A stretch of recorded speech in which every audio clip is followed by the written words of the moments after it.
All right. We did.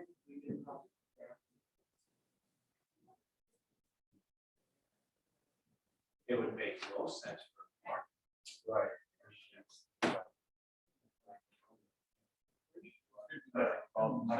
Exit over here.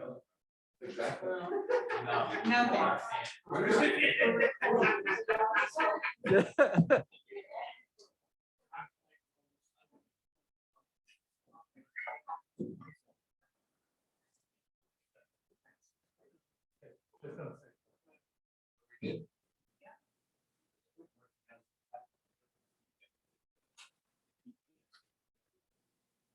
Welcome everyone to our March 7th.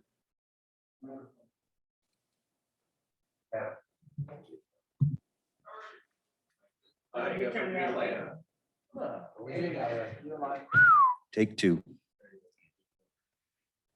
Good evening, everyone. Welcome to our March 7th Portsmouth Town Council meeting. Before we begin, go through the emergency evacuation in the event of an emergency.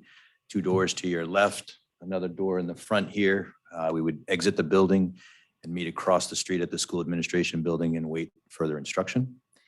And with that, we will stand for our Pledge of Allegiance and a moment of silence for our men and women serving in harm's way.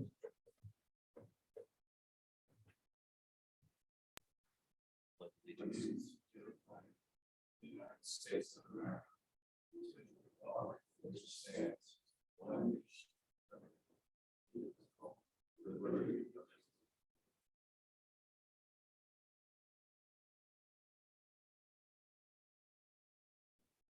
Okay. Thank you all. Okay. We'll start with the roll call. Ms. Ujafuza? Here. Ms. Abbott? Here. Mr. Hamilton? Present. Mr. Katzman? Present. Mr. Kelly? Here. Dr. Ryan? Here. Mr. Aguilar? Here. Okay. All right. Tonight we're here for our public hearing on the adoption of our draft updated Portsmouth Comprehensive Community Plan. I just want to say that this is both a live meeting and streaming and Zoom. For those of you who intend to or have comments this evening, if you're streaming from home, you'll be able to Zoom with the icon. You can click to raise your hand and we'll know to call upon you. If you're calling in on your phone, it's *6 to mute and unmute your phone, and *9 will let us know that you have a question or a comment. When speaking tonight for comments, please state your name and address for the town clerk. And with that, I will begin. Again, I need to read in for the record here that this is a notice of public hearing. It's for the adoption of the draft updated Portsmouth Comprehensive Community Plan. We'll be holding public meetings tonight, March 7th, March 21st, and April 4th, 2022, all at 7 p.m. in the town council chambers to consider adoption of a draft updated Portsmouth Comprehensive Community Plan, at which hearing opportunity shall be given to all interested persons to be heard. If public comment has not been concluded on April 4th, 2022, the public hearing will be continued and will resume as necessary on a date to be determined and will be under the same public access provisions. The draft updated comprehensive plan under consideration for adoption is a complete rewrite of the current plan, is in accordance with the provisions of chapter 45-22.2 of the general laws of the state of Rhode Island. A full text version of the proposed comprehensive plan update is available by appointment at the Portsmouth Town Clerk's office Monday through Wednesday between the hours of 8:30 a.m. and 4:30 p.m., Thursday between the hours of 8:30 a.m. and 6:30 p.m., and Friday between the hours of 8:30 a.m. and 2:30 p.m. It is also available online by accessing the following link. Oh, good. The https:// ecode360.com/PO2650 /laws LF115864.pdf. Good. Or you can go to the homepage and Well, move down that's to the bottom. not on here. That's sticking to the script. Okay, at this point, I'll turn it over to Mr. Rayner for a brief introduction. Thank you, Mr. President, Town Council, ladies and gentlemen. Tonight marks the beginning of the end of a long process which has been governed by the Rhode Island Comprehensive Planning and Land Use Act. In Rhode Island, we have a reciprocal system of land use planning whereby the state sets broad goals and policies through the state planning guide or guide planning, and municipalities express local desires and conditions through the development of community comprehensive plans. A comprehensive plan establishes the vision and goals to guide conservation and development in a municipality and identify the needs and desires of residents for municipal services. Comprehensive plans are reviewed by the state and, when approved, become binding on state agencies by requiring conformance of their programs and projects to the community plan. In accordance with Rhode Island general law, the Division of Statewide Planning has developed standards to assist municipalities in the incorporation of state goals and policies into municipal plans, and to assist the division in the review of submitted comprehensive plans. These standards are contained within the Rhode Island Comprehensive Planning Standards Manual and have been adhered to in the development of Portsmouth's draft plan. What you will start reviewing tonight is the Portsmouth Planning Board's recommended comprehensive community plan, which the board has submitted to you for adoption or amendment. I'll turn it over to the town planner, Mr. Gary Crosby. Yes, thank you. Yes, thank you. I will, Kevin, if you could also read into the record the motion from the planning board that they adopted the plan. Thank you. Will do. As Mr. Crosby just mentioned, that on July 8th, 2020, the Portsmouth Planning Board did have a motion to accept the comp plan draft as written. The motion was made by Mr. Harding, made a motion, second by Mr. Lopes, to accept the comprehensive community plan as written and forward it to the Rhode Island Division of Statewide Planning for review and acceptance, thus moving the statutory process forward towards town council approval. Upon a verbal roll call, all in favor, so voted. So that was the endorsement from the planning board, which gets us here tonight. Yes, thank you. Just to be clear, the planning board held their own by state statute. They have to do the same as the council. They're the ones who were responsible for producing the comprehensive plan. They went through a process of workshops and then for each individual element, and then had their own public hearing, the culmination of which was the motion that you read. So at this point, I want to introduce Jim Reardon, who will give us an overview, the same overview he gave to the planning board, actually, about the comprehensive community plan and how it fits into the state's program, as Mr. Rayner had briefly touched on. So Jim, I wonder if you could give us your presentation. Great, thank you very much, Gary. And good evening to members of the town council and of course, members of the public who have come to attend tonight. I have a brief presentation to give. At the moment, it appears that my screen sharing is disabled. Give us a second, we'll get you hooked up. All right, great, thank you.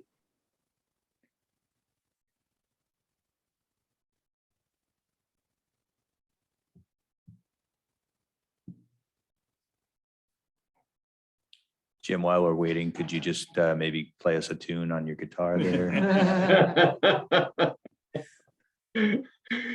Jim and I go way back. You'd really prefer to get the presentation. Are we? Yeah. Oh, no, I don't know. Says the presentation is more exciting than singing, so I think. Or it could be a very mind-blowing presentation. Oh, Got it. he could put the comp plan to music, actually.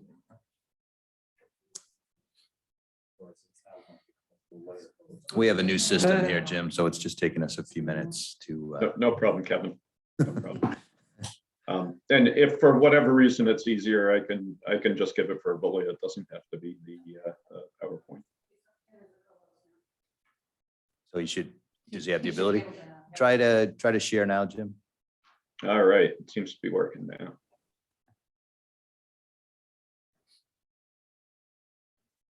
If somebody could just confirm they can see it. Yes, we got you. All right, wonderful. Thank you. Thank you all very much. Good evening, everybody. This is obviously a presentation regarding the Community Comprehensive Plan update for your town.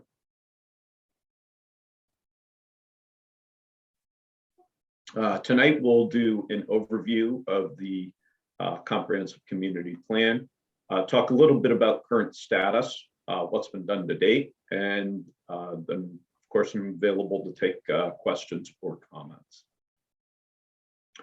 So first, a little bit about comprehensive planning. So the purpose of a comprehensive plan, it's a 20-year plan for improving quality of life, for making sure that the existing quality of life is maintained at the highest levels. The intent is to protect and manage natural resources, provide thoughtful land use that addresses conflicts. Often land uses have conflicts between them if they're not managed appropriately. Provide for coordinated growth and development of the town, and then provide a range of housing options. And these are all items or things that are part of the state statutes that enable the development of comprehensive planning. Rhode Island planning framework. So Rhode Island has developed its own planning framework. It's a little bit different than in other states such as Connecticut or Massachusetts. We actually think Rhode Island has a very strong planning framework and well thought out. It provides for local comprehensive plans to bind state agencies. So this creates reciprocity between local and state planning, so that the state isn't doing things that are conflicting with local planning, local zoning, or other local activities, and vice versa. To ensure this, communities are required to follow the state guide plan, sometimes abbreviated SGP, and it is a tool that informs all local plans. It's a multi-volume set of state planning documents. I think there are about a dozen of them currently, that the state continually revises to make sure that they're up to date and meeting the highest standards and using the best approaches that are available technically at the time. Local comprehensive plans are approved by statewide planning. That's a division within state government, within the Department of Administration. And they go through a pretty rigorous process. So state agencies then must abide by local comprehensive plans and the state guide plan to ensure that once comprehensive plans are approved, that again, they are not running afoul of local activities or local planning.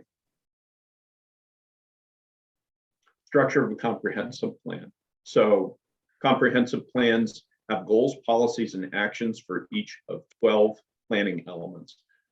Many of these are mandatory. There are a few that are voluntary.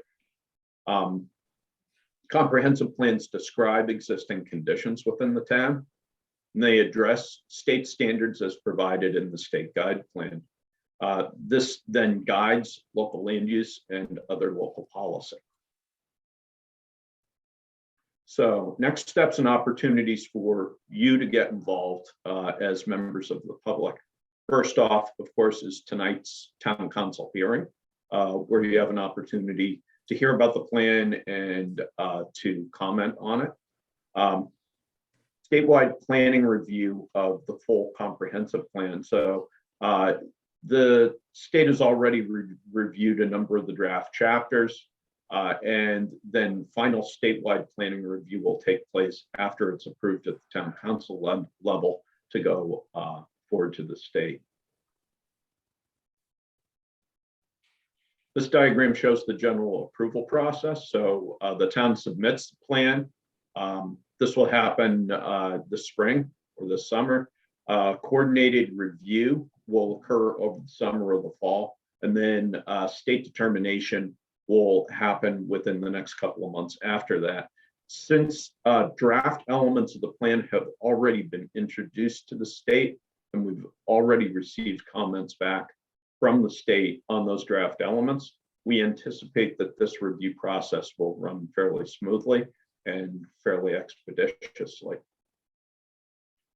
This is all following with the Rhode Island Comprehensive Plan Guidance Handbook number 16 that dictates how this process works.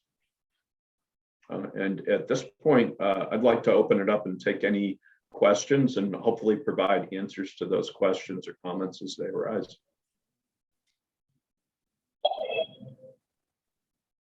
Any questions from council on the overview?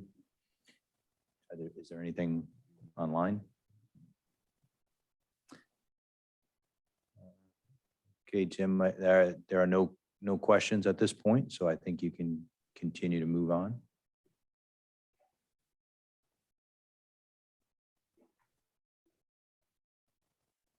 All right. Well, at this point, I will turn it back to Mr. Crosby. Good, thank you, Jim. Thank you, Jim. So over the next 3 nights of public hearings, we're going to march our way through each of the 12 elements. Tonight, we're going to be handling natural resources, the recreation element, the historic and cultural resources element, and the housing element. My intention with each of these is to introduce make a brief statement about what natural resources are and what each of these elements are and why they're included in a comprehensive plan, and then hand it over to the council to talk about what they would like to do with this. Ultimately, what we're going to do, there is a resolution at the end of the 3-night process. The council will adopt the draft plan by resolution as an ordinance, and then it goes up to statewide planning. What we intend to do is whatever changes are made, whatever council decides that they want to change by vote will be recorded. I'll certainly watch the tapes and make sure I get everything squared away. And then we'll come back to you briefly at the very beginning of the next meeting and present to you the changes that you have agreed upon, and then we'll move on from there. So natural resources. What are the first element that we're going to tackle tonight? What are natural resources? And why include natural resources in the comp plan? I'm going to do this for each of the elements. Simply put, natural resources are the town's environmental and ecological assets, our land, water, plants, and animals. Why do we need to plan for that? Critical. These assets, environmental and ecological assets, are critical to our viability as a community. They're extremely valuable and they need to be protected. We depend upon these resources for sustenance, recreation, economic value, scenic beauty, rural character, quality of life, and to help minimize that they perform a very important service in minimizing the impacts of natural hazards. So obviously, these natural resources are quite valuable to us, and it's imperative that we consider and plan to protect our natural resources going forward. So that's why this element appears here. It's part of the state guide plan. We have to make sure that what we say here is consistent with the state guide plan. So there you have it. Okay. So on, just at this point, we're going to open it up to comments from counselors. And then we'll turn it over to comments from the public as we go through the process. Are there any comments from counselors? Nothing for me.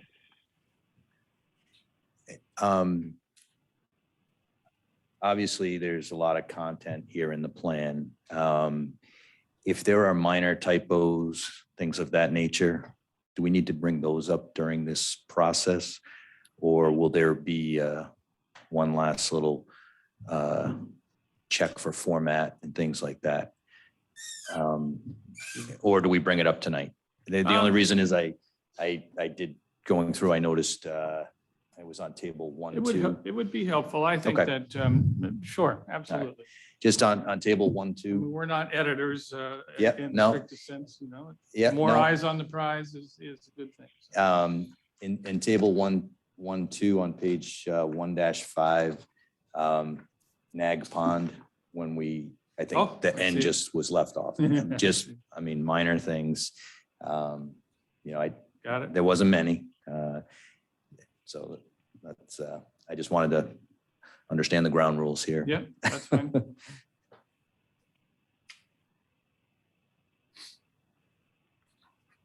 Okay. So no other comments from counselors.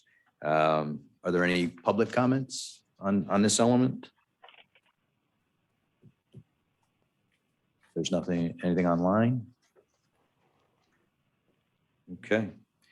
I guess we'll move to the discussion of, what's that? Nope, discussion of the implementation matrix or? Sure, I was going to point Or- out that each of these elements are divided into a couple of sections. One, of course, we set out a vision for the particular element, and then what we have, what I call the front matter, which is all the data and the forecasts and the inventory and so forth for each of these elements. And then the last section is, the second to the last section is goals, policies, and implementation. And then, of course, there's the listing of the implementation. There's an implementation matrix in the very back of the plan that outlines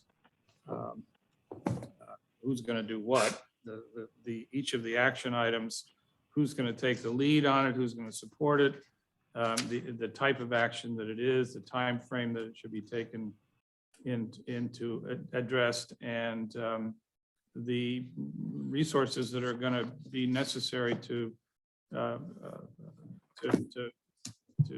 take all these actions. And so that's how the elements work, and we can discuss the implementation actions, whether you like all these actions or not, or all the policies and the actions as you see fit. No, I'm comfortable with, I was just going by the cheat sheet. So I'm comfortable with the implementation. I mean, they are at the back of each section, and then as you mentioned, they're summarized. So if we did have a comment, now would be, as we move through each element, if you have a comment or anything or a question about the implementation or any of that, that would be the time to get it in is when we're going through it. We won't come back to the implementation, right? Unless you want to, we can come back to it at the very end, the whole implementation section as a whole at the very end, if you like. Individually, we sign off on it. Like I said, we would very much like to have you tentatively approve each of these elements as we go along. Okay. So that was going to be my question. You want to do this each section and then adopt the entire plan on the Yeah. 4th? Yes. So tonight you want to approve, tentatively approve sections 1 through 3 and 4? 1 through 4, that's right. Okay. And then we will come back to you. If there are changes that you want to make, we will come back to you at the beginning of the next meeting and talk about those changes for these first 4. And then we move on from there. And then the whole shoot and match gets adopted by resolution by ordinance at the end. Right, you're just going to come back for explanation for material changes, not you Yes, just stuck the N in there for Yes. nag pond. Okay. correct. Right. Yeah, no. Sure. I do have a question, Mr. President. The actions, Mr. Mhm. Crosby, are they prioritized? So we should think that we are trying to seek the top actions first and the later ones later, or? No, they are not. It's certainly your purview to be able to prioritize these if you see fit, but I did not try and make any judgments about which actions are more important than the others. Just Okay, a thank you. bucket list, if you will. Okay. All right. So are there any comments from counselors at this point on the implementation or the recommendations that were the goals and policy implementation? If not, we could take a motion to tentatively approve element number 1, natural resources. Second, All those in favor? Ms. Jukusa? aye. Ms. Abbott? Aye. Mr. Hamilton? Aye. Mr. Katzman? Aye. Mr. Kelly? Aye. Dr. Ryan? Aye. Mr. Aguirre? Aye. Motion passes 7-0. And so now we'll move on to element number 2. Recreation. The term recreation refers to anything, again, I'll go in, I'll talk about what recreation is and then why it's included in the plan. Recreation, the term recreation refers to anything people do to relax, exercise, or have fun. I apologize for reading, but I'm reading. So outside of or indoors, and can be split into 2 broad categories, active or passive recreation. Now, recreation, one of the most important thing and effective ways that we can provide for the health, safety, and welfare of our community is through providing both active and passive recreation. Planning for recreation considers not only spreading recreational opportunities throughout the community, so there's access for everyone, geographic access, if you will, for everyone in the community, but also a broad range of interests, both active and passive. Planning for recreation allows us to consider recreational preferences, acknowledging the current and future needs and opportunities for expanding recreational offerings. Now, there's one thing that I want to talk about here briefly before you dive into recreation, and that is how the term open space is used in the plan. The state is kind of confusing about what open space is. In one of the sections they talk about open space being devoted exclusively to recreation. And another piece of the state statute, they talk about open space as undeveloped land which serves to enhance agricultural values or land in its natural state serving conservation or natural resource protection. So there's these kind of 2 different definitions, if you will, of open space. And what the guidance says is that we want to try and use the term open space pretty sparingly throughout the plan. And I've tried to do that pretty much. And that is to split the open space, which is primarily focused on recreation, and put it in the recreation plan, the recreation element, and the open space, quote unquote, open space, which is defined as undeveloped land or for conservation or preservation values. And so you will see the term open space used very sparingly in here, and that's the reason why. So I think it needs to be separated and defined properly. So that's what we have there. So on to recreation. Okay. Are there any specific comments from counselors on recreation, element number 2? Mr. President, just a couple. Sure. Mr. Crosby, I noticed 2 things that jumped out at me as being missing, and I'm assuming one, the Common Fence Point Community Playground is not town owned, so that's not in there. is in there as a Right. I believe it's in there as a non-town property. And then. All right. Triple S properties. Or 3S properties. And future needs and future building of that. Well, we can certainly, I neglected to put the triple S properties in here. I certainly can. It's, I mean, it's one of our largest undeveloped areas where we're hoping to put in additional soccer lacrosse fields to further enhance recreation. So I think it should be added at some point in here. We can put it into. Maybe where would it Action, go? probably the action plan, but I mean, I would put a note to it inside of where the listing of park spaces are. Maybe underneath, I'm trying to figure out where it would go. It's not historic, it's not pocket or mini parks. Where's the place where we put 70 fields? That's probably where it would go as a future development. I'll make sure it gets in there. so just someplace, and then underneath the action items to develop this into active fields, Okay, got it. active recreation areas. I'm not gonna wordsmith it. But thank you.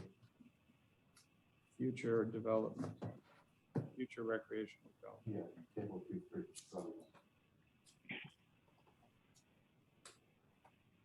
Got it. And as a side note, at Kennedy Park up on Turnpike, can we get a new flag up there? Please. Thank you. Okay. Any additional comments from counselors? Yeah, I have a comment, and I'm not sure if this will require any changes to the actual comprehensive plan, because maybe this suffices for the intention of this document, but the table with the existing and future active recreation facility need, I mean, it's so basic that it seems kind of woefully inadequate. We are doing a more extensive master plan for our Parks and Recreation group, but 5 items on this list seems like it barely scratches the surface of our recreation facility needs. There's a lot of glaring omissions on this list. And so I don't know how we can better reflect that in this plan, or I know one of the action items is to do a master plan for Parks and Recreation. So maybe that addresses it, but I just wanted to point out that this table is pretty lean and doesn't really reflect the reality of what we need.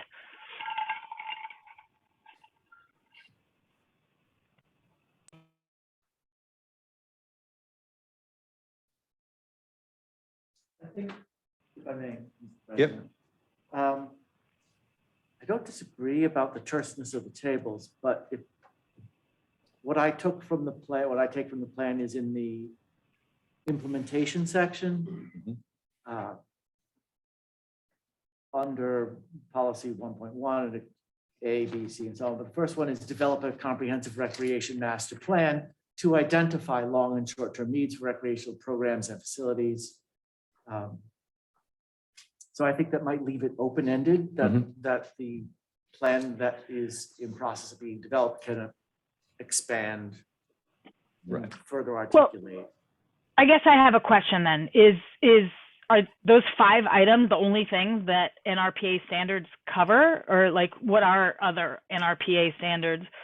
Do they cover other recreational facilities that maybe should also be listed here, or are they really only address basketball, tennis, baseball, soccer, and softball? Because there's a lot of other recreational activities There's no outside of pickleball that. folks here.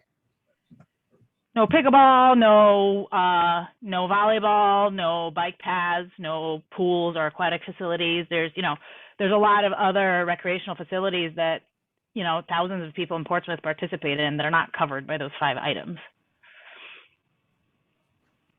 Are there other NRPA standards? I guess that's the question right now.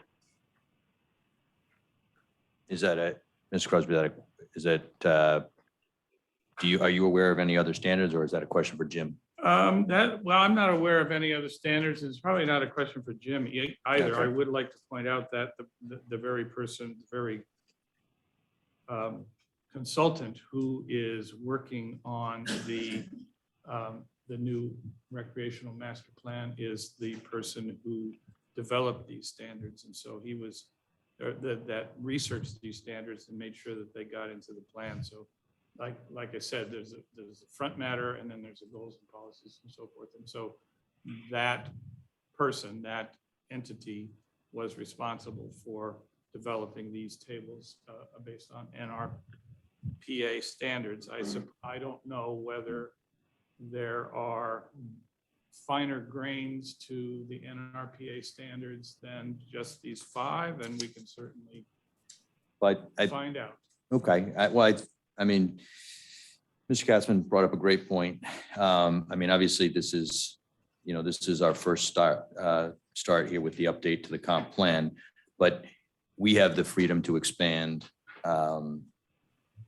if we do a comprehensive recreation master plan. We have the ability at that point to, bring in these other activities that may not be listed on this table. And, that would be our opportunity to, look at additional services for the town, additional recreational opportunities.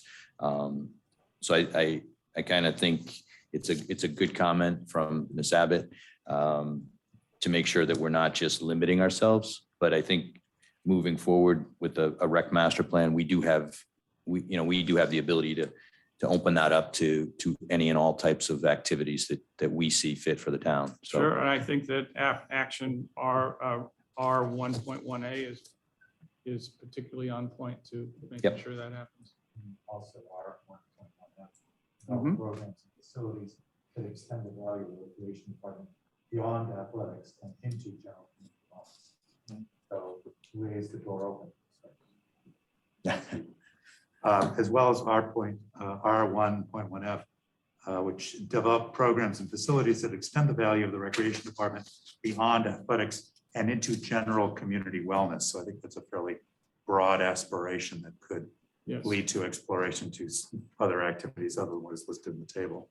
Yeah, that's one action that I was particularly keen on making sure was. We have one question from the audience. No mention of the dog park in the Melville area, and they would like to see that a well-maintained and managed dog park is kept in the community plan. Well, if we're gonna add the dog park, then I have other things that I'd like to add also, because there's no mention of, like I said, back to the needs. I think it's tricky when it comes to allocating funds, and the first comment that comes back is it in line with our comprehensive plan? So, do we want the comprehensive plan to be comprehensive or not?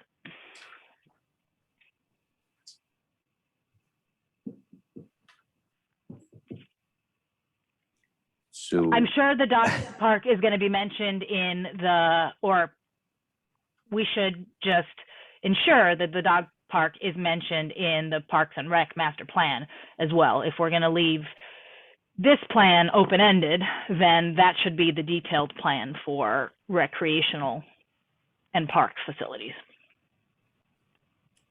well, it's an existing facility, so I think maybe to the person who made the comment, they just want it added on because it is a current facility in the town, And there are other existing facilities that aren't on here.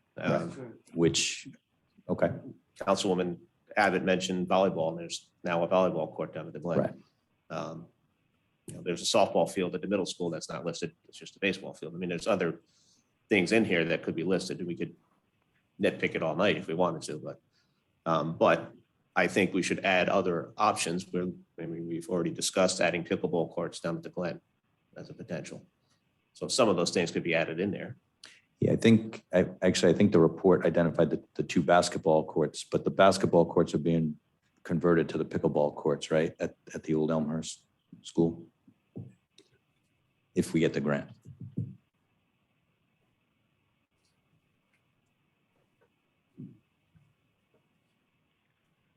Okay. So So what's our just, pleasure? I think if we could just add to the table underneath as a line item in the Melville, just add the dog park in there. Okay.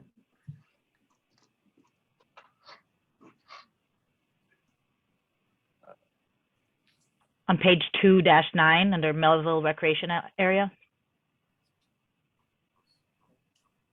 Correct. Yep. Yes. Yes. 2 dog parks, technically. One for big dogs, one for little dogs. Unless your dog crosses the line. All right. Mr. President, I'd like Sure. to sort of piggyback on what Councilor Abbott has mentioned. And that is that in table 2.2, we talk about playgrounds. And we don't speak about them in 2.3. And I know I've been contacted by constituents who are very concerned about improving our playgrounds and expanding them. And it's not just a question of acreage needs. So I'm wondering if we might be able to add playgrounds to the facility needs table as well. Yeah, and actually, to that point, Mr.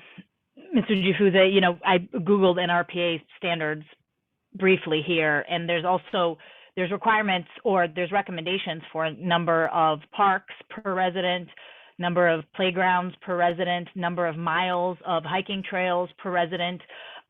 So I think maybe it might behoove us for, future planning efforts if we were to expand table 2.3 to incorporate some of these additional NRPA standards so that they're not left off the table. They're on the table. Well, they're on table 2.2. Yeah, but it's different when you talk about acreage needs and allocating space versus, playground facilities or park facilities. And I don't see miles of hiking trails or bike trails anywhere on here. I'm just saying that there's a lot more, different facilities listed in the NRPA standards that are not reflected in this very brief table. And, if we're going to have additional documents that go into detail, I think that's great. But I worry about omitting stuff from this table and kind of handcuffing ourselves going forward, because this is this document carries a lot of weight when you're trying to get funding for projects in the future. I would also caution us as a council to not put too much into comprehensive plans so you handcuff yourself the same way. That got us in trouble. The previous comp plan got us in trouble and cost this town a lot of money because of some wording in it, including an east-west highway. So let's not force ourselves down a rabbit hole we can't dig ourselves out of. Not that any of your suggestions are that way, Ms. Abbott. I'm just saying, as a general comment as we go forward with this plan. Yeah, but that table right now says we have a deficit of 4 softball fields to meet NRPA standards. So we list that, but we're not listing a deficit of playgrounds or bike paths or hiking trails or park facilities. I think we're kind of picking and choosing a little bit, and it seems weird. So here's the other approach: is if we're going to list facility needs, maybe they need to at least reflect the priorities of the questionnaire that we did last year. Because there were a lot more things that people listed as priorities for Portsmouth than those 5 items on that table.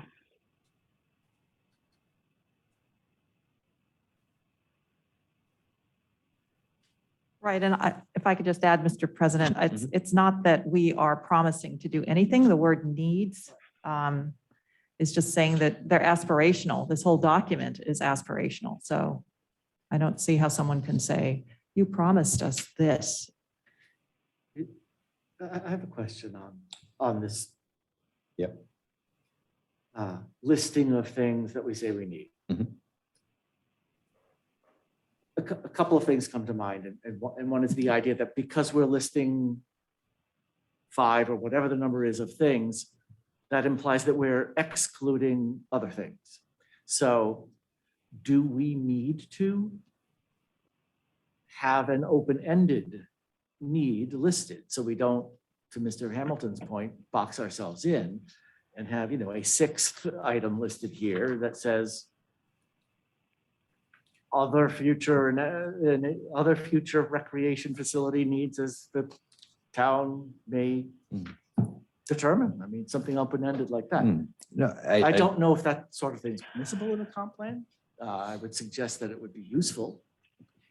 All right, I can I think- jump in for another second here? Sorry, since I brought this up, I'm just gonna kind of reinforce my point. So I think consistency is key here, right? Either we don't have the table and say our needs are going to be defined by, action 1.1 when we do the master plan, so we can actually define what our needs are, or we should list every single NRPA guideline that is in their document. So I don't know if this is the correct reference, but I just found a table from the NRPA website that lists, recommendations for facilities based on population, and they have 23 things listed on their list, including dog parks, skate parks, ice rinks, community gardens. So either I think we should list all those items and see what the deficit is for our community, or leave it open-ended and say that we're going to do a more detailed study. To pick 5 and list just 5 is what I think is problematic.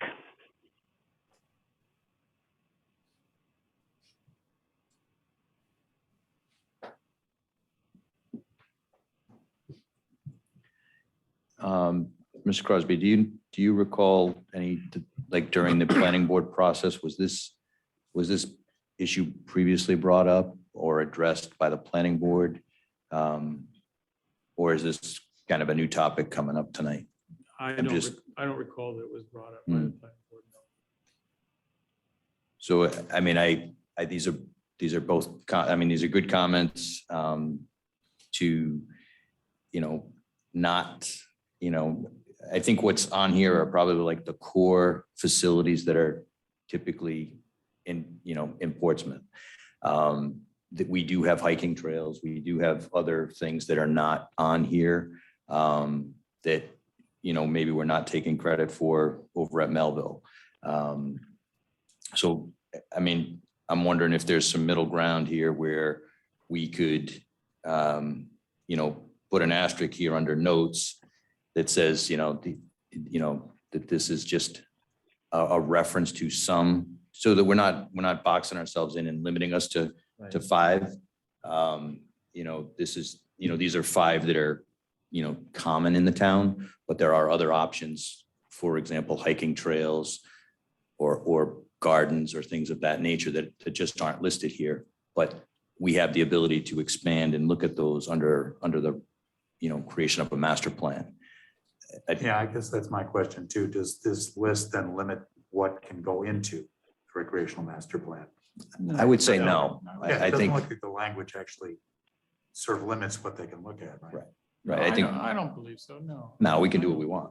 We obviously moving forward, if we develop a recreational master plan, we're going to look at what the community's wants and needs are, and things evolve, and but I also think that when you historically look at some of the older communities, these were your core types of activities. Skateboarding was not as popular 30 years ago as it is today. And So I would I sort of agree with that, Kevin, except that Okay. the first item on the NRPA list is playgrounds, and we have, a fair number of playgrounds in Portsmouth. So I would argue if you're going to pick 5, then playgrounds should probably be one of them. We have it, playgrounds are at the top. Many, 2.2. yeah, playgrounds are in 2.2. In terms of acres by population, correct, not number Deficit. of It's the same information. I I would say, if I may, Sure. and I would say, let's take a level up, let's take a discussion one level up and talk about the policy, R 1.3. Mhm. Explore opportunities to physically improve and increase access to existing recreational facilities, as well as identify areas for potential expansion of our recreational system. Those policy statements are really the guidance for you. And, you know, to get fine grained into what the action items are, or what the table, what is omitted or included in a table in the plan, kind of misses the point of the guidance of the policy statement. And I think, So I'm fine with that. In principle, I understand the high level. My only concern and it is to, I guess, Ms. Abbott's point, which is that's fine so long as the limited number of things in a table can't come back and hamper us because it seems more limited than what the aspirational action in R 1.3, R.1.3. But our current comprehensive plan, I can guarantee you, has no mention of the word pickleball. No doubt. And we're already discussing that, nor did it probably discuss skateboard parks. So I don't think we're limited by what the table says. We're only limited by our imagination. And maybe we just add it with the notes that additional uses not included in this table can be incorporated in the planning process. And that's what I was Just a suggesting. note, C. Yeah. Under each table, which would allow us the flexibility to add additional facilities or Yes, some that are sort of- not Some listed. sort of statement that states explicitly that what's in the table does not limit Right, what the town needs to work on or wants to work on. right. A Ninth Amendment. But I think that R1F kind of says that, but Yeah. Mr. President, I'd just like to point out what Ms. Abbott was saying is that if you look at softball fields, for example, it says that there's only 2 and we should have 6. And I think the simplicity and power of that statement is what makes it a little bit outweigh any kind of other general statement we're going to put in. It'll just be easier for someone to say, hey, we need 4 more soccer courts. It's right here. Well, the table's wrong because there's at least 4. There's 2 at the high school, 1 at the middle school, and 1 at the Lower Glen. So there's 4 already. So we're, Okay, but even, You know, even assuming the numbers are wrong, it just, when the numbers are very simply put out like this, it makes it a little bit harder to circle back. So, and argue that we do need playgrounds. And I understand why you're saying that 2.2 already has playgrounds in it. But, the facilities on a baseball field are less than the facilities on a playground. Do you know what I'm saying? So why do we talk about playgrounds in terms of acreage and not baseball fields? The same goes for parks and miles of hiking trails. I think the table, if we're going to follow NRPA standards, should more closely resemble the NRPA guidelines. And I worry about the handcuffing ourselves from the other perspective is by not including everything on this list and showing greater need in our comprehensive plan, we might be limiting our abilities to get funding in the future, because this is the first document that funding sources will look at to say, well, do you need this? Why are you asking for it? So, I would err on the side of showing as much need as possible on here. Do people incorporate by reference documents that are not already embedded in the comprehensive plan? So could we not just have this section say, see the comprehensive plan for our needs? Is that a problem doing that? You mean the NRPA standards? Yes. Yeah. No, do you mean the Parks and Rec master plan? That's what. Yeah. Ultimately, that's what we would like to reference, but that's one of the action items on here. So, because it doesn't exist yet, it's in the process of being done. So, when NRPA standards have a list of 23 items, why not list all 23? And just mirror exactly what the standards are, and clearly identify any potential deficit that our town may have. That doesn't commit us to doing any of it. It just, highlights that we don't have it and that someday we might want it.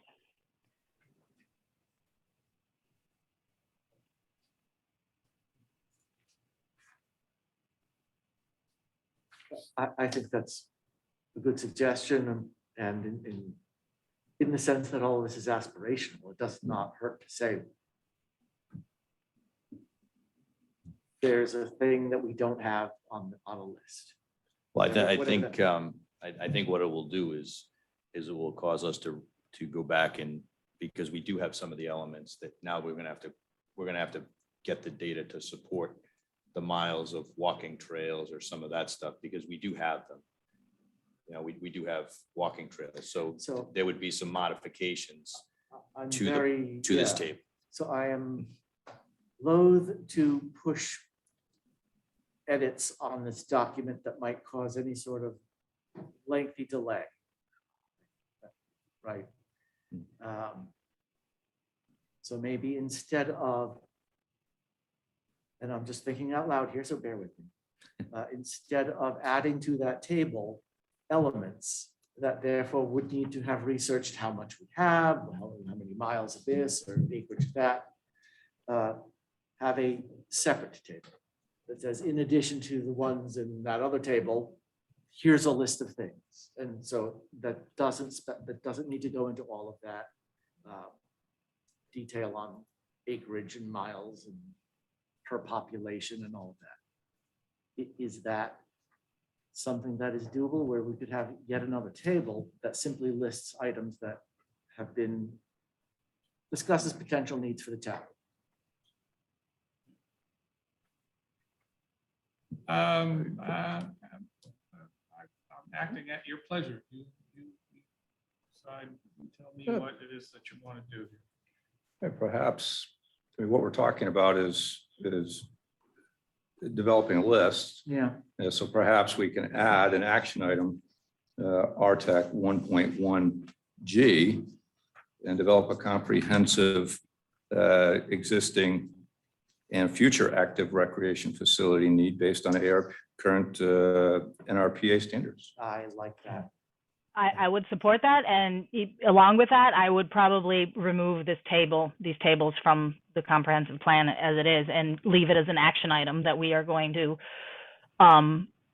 complete the master planning process so that we can actually clearly identify the needs relative to the NRPA standards.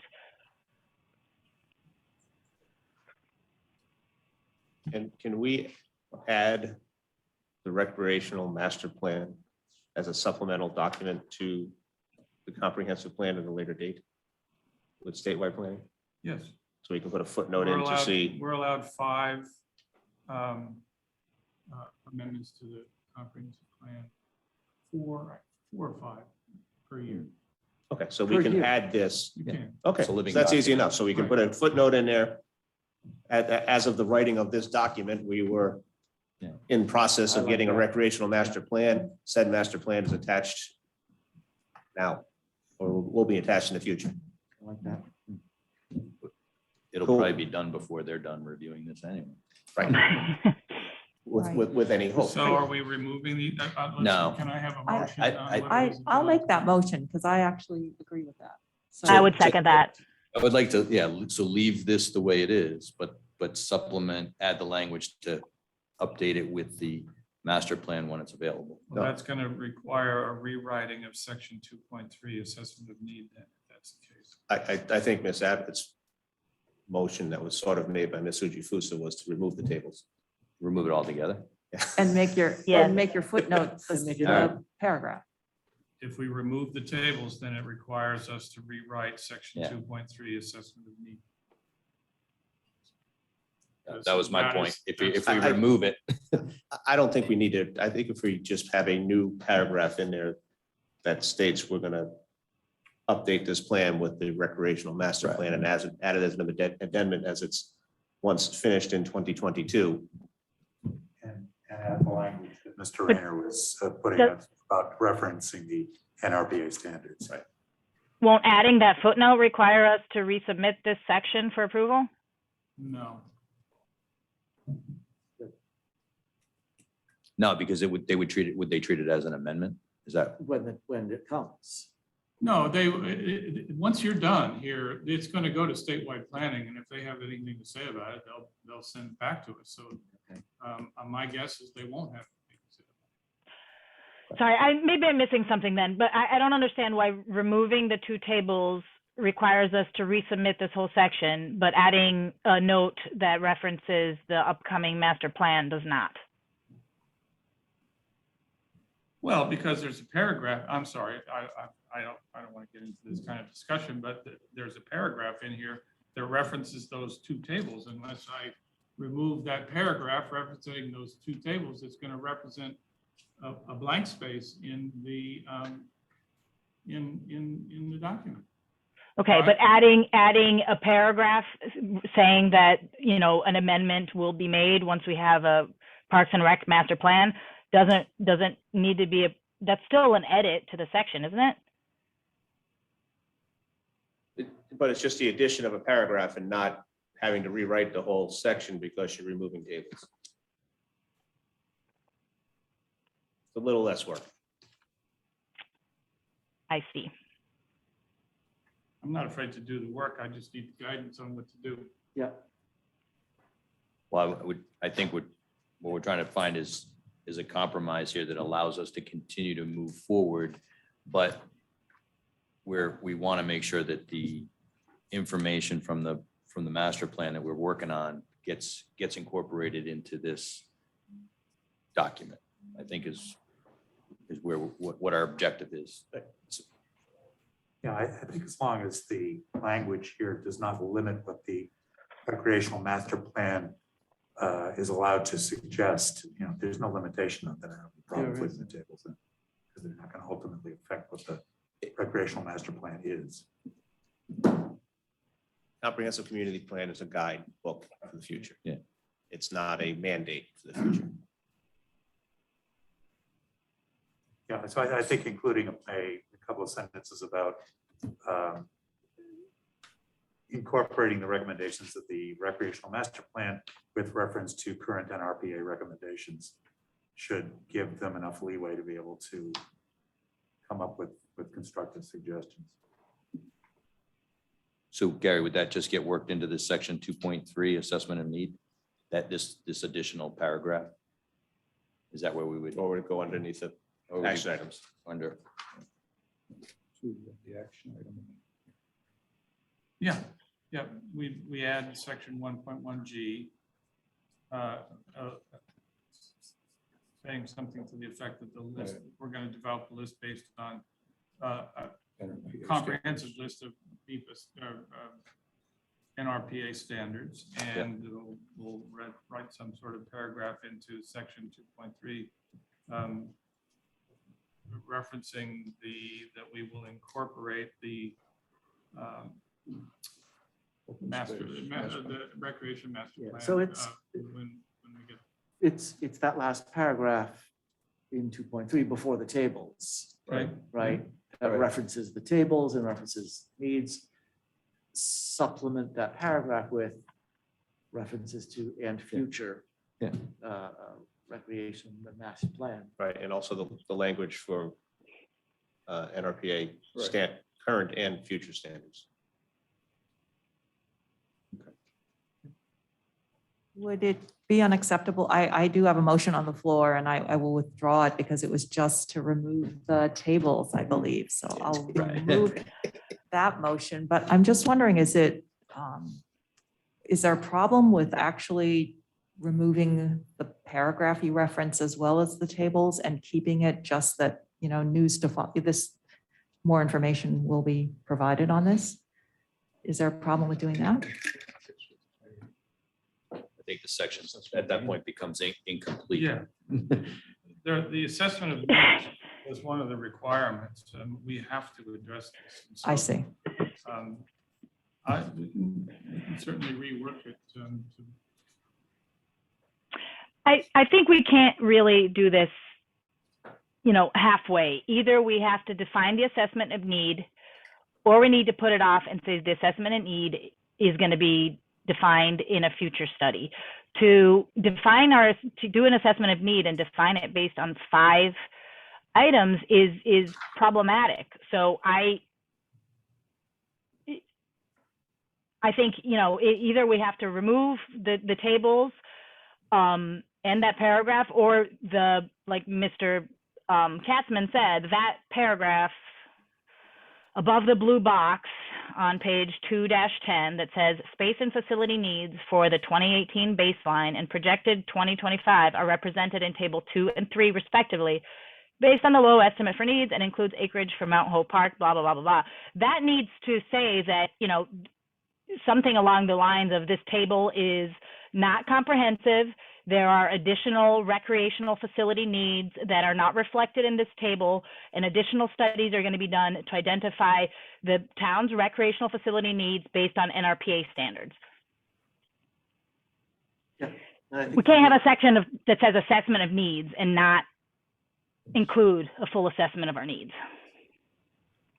We're getting nodding and agreement over here that it'll be reworked, and we'll see this again in 2 weeks. that sounds Okay. good. You just can't see it. Right. Okay. So then, so this one, We're at the end. We can table this. Yeah. I would make a motion, we table this and review for revisions at the next meeting. sure. I'd second the motion to table. Section 2 Section recreation. 2. And then we'll see the revisions, and then we can vote on it then. Maybe it would be better not to vote on it at the next meeting, but later down the road to give you a bit more time, right? I think you're going to create a bow wave if you do that. Yeah. We'll try to get it. We'll try to get it for the next meeting. Yeah. Okay, We'll try to get it for the next If they meeting. can't get it done for the next meeting, we'll continue it to the following meeting. Right. We're gonna run out of tables. But we're not. Just gonna have one big one. All right. So then There's a motion on the floor. in a To second. table. motion on the, yeah, the table. All those in favor? Ms. Jukusa? aye. Ms. Abbott? Aye. Mr. Hamilton? Aye. Mr. Katzman? Aye. Mr. Kelly? Aye. Dr. Ryan? Aye. Mr. Aguirre? Aye. Motion passes 7-0. We'll be moving on to element number 3, which is the historic and cultural resources section. So just to be clear, our task is to rework section 2.3 for your review at the next meeting. Yes. Historic and cultural resources, and why do we include them in the comprehensive plan? Our historic and cultural resources are markers of our collective heritage and may include properties, structures, natural objects, places, landmarks, landscapes, and archaeological sites that the community has determined to be significant and therefore worthy of protection. So, in a nutshell, understanding where the key to planning for historic and cultural resources is understanding where we've been so that we can plan for what we will become. So it's pretty self-evident. And Mr. Garman would back me up. Historic and cultural resources. And we include arts and culture in here as well. The arts and culture are expression of our community and our character. And they rightly belong here.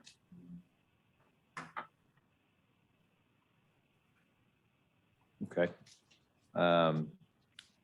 Do we have any comments from counselors on element 3?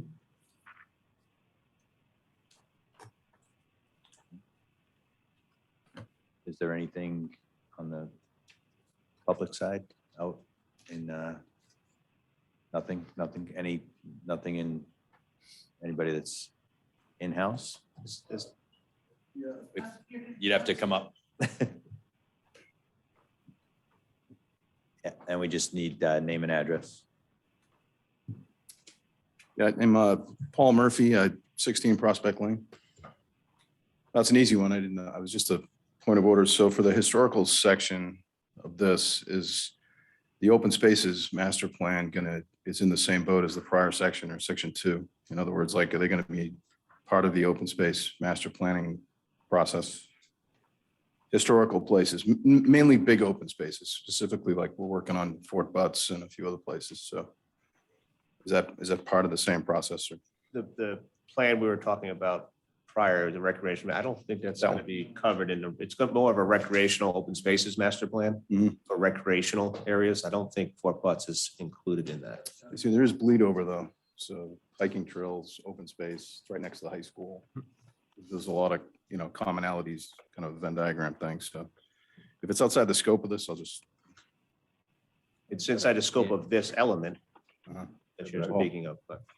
I would just add, though, that, not to close the door on that discussion, but that's an excellent discussion to have at the workshop.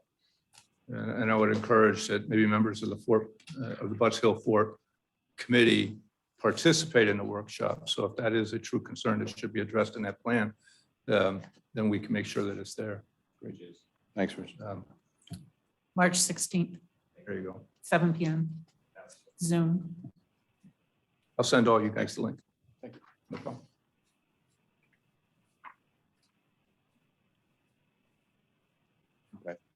So there are no comments, no further discussion on element 3?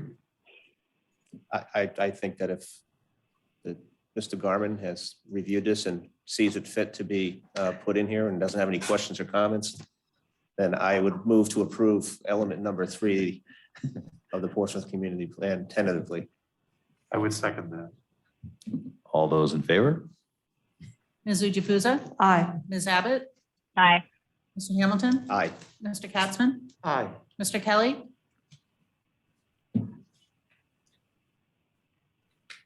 Mr. Kelly? He's muted. He's muted himself. Technical difficulties. No, you can only ask him to unmute. All right, well, We Let's recorded just goes down one 6 to abstention. 0. let's just move on. Yeah. Okay. Dr. Ryan? Aye. Mr. Aguirre? Aye, motion passes 6-0. So on to housing for Element our 4. 4th element for the evening. What is housing and why is it included in the comprehensive plan? Housing refers to all structures in which people live, single-family homes, multifamily homes, apartment buildings, condominiums, mobile homes, mixed-use buildings, and so forth. Planning for housing gives us an opportunity to envision our neighborhoods as we want them to be. Safe and healthy housing for people of all income levels, ages, and abilities in locations to make everyday life easier and more enjoyable. Housing, I don't think there's any more important planning element. The housing is one of the big 3 in this comprehensive plan that we have to address. So I think there's a kind of a misconception about the use of the terms affordable housing and low moderate income housing. In the plan, we address both. Affordable housing is used to describe housing that is generally affordable, meaning households would pay no more than 30% of their income on housing. That's just sort of what the price of houses cost. As opposed to low moderate income housing, which is used to describe housing that has been subsidized and deed restricted to ensure long-term housing accessibility to those of low and moderate incomes. Now, that's what is referred to when we talk about our low moderate income housing being at 2.8% and we need to be at 10%. That's what that's referring to, is subsidized and deed restricted housing, not just affordable housing, which, as I said, is a measure of how much a household should pay for a home. Obviously, we're all aware that housing prices are kind of going through the roof here in everywhere. And Rhode Island Housing puts out a fact book each year to give us guidance on the cost of housing and what's affordable and what's not, and so forth. But for the most part, in this plan here, we decided that because of the pandemic and because of the price of the two factors that we have identified that really skew housing data is the pandemic. More people are working from home. The Boston housing market is going through the roof and people are can move here and work from here. And so housing prices are going up. And the second is the price of building materials. As Rich said the other night, have you gone in to try and buy a piece of plywood these days? It's very expensive. And so we made the conscious decision to base our goals and policies and so forth on housing from data no later than 2019. So just because we don't want to be planning using data that's kind of skewed, I'm sorry. So that's what that was our thought about this. Just one quick question as we look at the table specifically, well, some of the population data, should we, because we have the 2020 census data, can we add that in here Well, that relatively easily, or it's a big rewrite? No, because the 2020 census data doesn't come out. What is it, the American? Oh, I forget. Have it up. A senior moment. We don't Okay. we have the total census, but we don't have it broken down into these categories that would fit nicely into these Okay. tables. Okay. Fair enough. What's it called? Are you taking questions? Yes, we'll open it up to questions from counselors. I guess, I have a serious question about the statement on page 5-15, which talks about residential, recreational residential.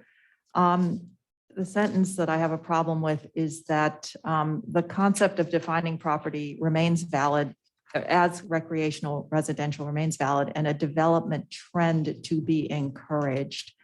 And just so to back up a bit for folks who are listening that may not know what that term means. Excuse me, what page are you on? Sorry, 5-15. We're in section 4. Oh, I'm sorry. Yeah. Okay. It's easy to get. Because I'm on 4-15 and I can't find that sentence. 2 weeks I from stand now. corrected. 2 weeks from now. 2 weeks from now. Yeah, Stay tuned. yes. Section 5 coming at you. All right, that's okay. I mean, obviously, we have a big challenge in our town with the affordable housing and getting to that 10%. I did review some of these action items, and I mean, these are pretty common approaches to try to address that issue, but this is a tough hurdle. So Yeah. we're going to have to keep all these options on the table moving forward to try to create those opportunities, for affordable housing. As Ms. Ujifusa says, this is an aspirational document. We Yes. Tried to put as much in there as we could tackle. Okay. Let's just, again, are there any further comments from counselors on the housing element, section 4? Do we have anything from the public? No. Okay. Do we have a motion on element 4? Or Motion to tentatively approve element number 4. Second. all those in favor? Ms. Ujifusa? Aye. Ms. Abbott? Aye. Mr. Hamilton? Aye. Mr. Katzman? Aye. Mr. Kelly? Aye. Dr. Ryan? Aye. Ms. Aguirre? Aye. The motion passes 7-0. Okay, so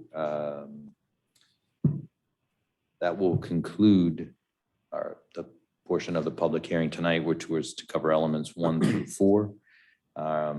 So we do need to have a. We need to recess this meeting, Is it till- is it a or are we gonna- recess or a continue? continue, motion to continue Yeah. the public hearing to March 21st. 21st at 7 PM here. Seconded. All those in favor? Ms. Jukusa? Aye. Ms. Abbott? Aye. Mr. Hamilton? Aye. Mr. Katzman? Aye. Mr. Kelly? Aye. Dr. Ryan? Aye. Mr. Aguirre? Aye. Motion passes 7-0. Just need a motion to. Move to adjourn. Oh, yeah, we're continuing. See everybody next Monday night. For For our regular scheduled meeting and in 2 weeks from tonight for the continuation of this. irregularly scheduled. What he said. Yeah. We'll see everybody next Monday. For our regular meeting. Thank you all.